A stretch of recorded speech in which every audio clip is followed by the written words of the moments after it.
Let's go ahead and get started.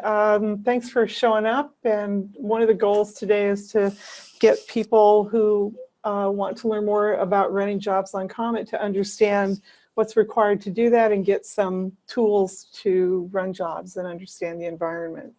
So I have up here the PowerPoint slide, and I wanted to just go over the organization really quickly, as I have different sections for what we're going to look at, just the introductory, preliminary, an overview, quick overview of Comet, and then talk about setting your environment when you're trying to run and use OpenMP or MPI or GPU computing and the things you want to do to get that going. Then compiling and linking examples and talk a little bit about the different libraries. There's quite a few of them on Comet. And then running jobs, the basics of just getting a job running and some cautionary tales. And then hands-on examples where we'll look at an MPI example, OpenMP hybrid, and a GPU CUDA example.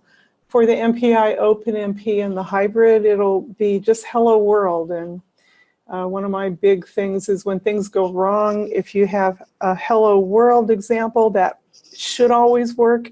If that works, it sort of helps you debug what's going on with your environment. Is the problem with my code the code itself, or is it I don't have the right modules, or is there something else wrong, like is the machine broken? So it's good to have that little hello world kind of test case that always runs. All right, so with that, we'll just get started with just starting some initial material. There's, again, a repeat of the outline. And this talk's online. You should have it.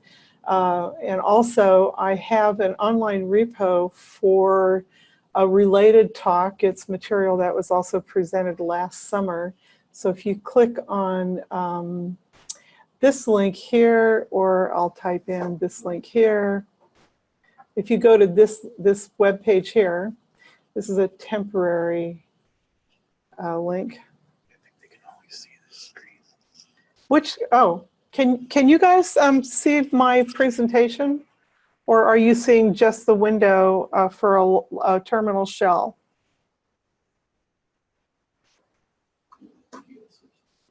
All right, well, I'm just going to bring this back over. Can you guys see the talk now? Yep. Okay. Okay, and you can hear me, right? Yeah. All right, great. Sorry about that. All right, so let me go back very quickly. I showed all the different sections. I've broken my talk into different sections for the PowerPoint, and eventually we'll turn these into mini tutorials. And I was just on this slide looking at some basic information. I have an online repo which has companion material. In particular, it has a simple markdown file in it that you can go in, and if there's an example that you want to work with, like